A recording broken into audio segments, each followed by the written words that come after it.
Welcome back to Nick's Wine Journal. Today finds us in Italy. More specifically than that, the northeastern part of Italy in a region called the Veneto. More specifically than that, we are in an area called Valpolicella. And more specifically than that, we are standing in the Classico zone of Valpolicella. The Classico zone is a special area that was the first area to be cultivated, is the original growing area of Valpolicella, and many of the best vineyards lie right here in the Classico zone.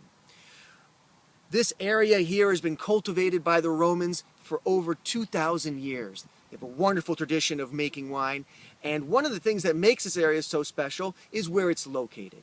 It's located, if you were to look on a map, situated right between Soave and Bardolino, with Lago di Garda all the way over here on the west.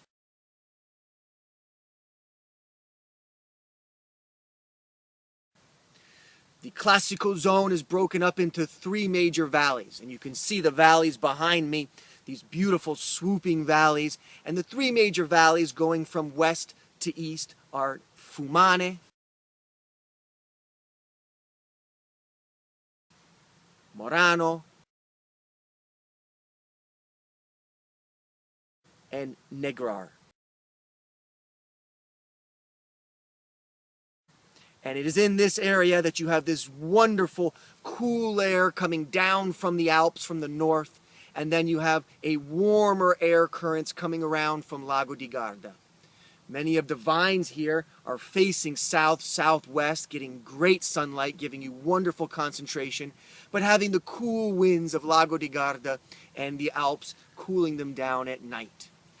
The three major grape varietals you'll find here, well, they're all red. They are, most importantly, Corvina. That makes up about 70% of most of the blends here. The next grape varietal is Rondinella, and the third one is Molinara. You'll also find the indigenous grape known as Oseleta. But it is these four grape varietals that make up the majority of the wines here. 99% of the wines coming out of this area are red wines, and there are a few different styles of wines that come from here. The first, the most well-known, of course, is Valpolicella. Valpolicella is an easy-drinking, red fruit, bright acid, wonderfully crisp red currants, red cherry wine with soft tannin, often compared to Beaujolais Village from Burgundy. The next wine is a similar wine to Valpolicella, except with the addition of semi-dried grapes. With these semi-dried grapes that are resting on bamboo racks, they're adding more complexity to the wine.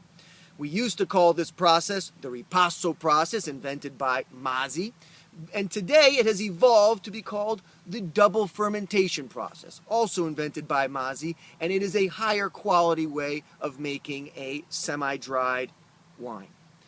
Last, we have the king of wines in this area, Amarone. Amarone comes from 100% semi-dried grapes, using those four grapes I described, making a wine that is complex, beautifully round fruit, deep concentrated fruit, stewed fruits, dark cherries, dark plums, with wonderful acid and silky tannins, creating a wine that has evoked passion across the world for this era. Hope you enjoy these wines, and I hope you come visit.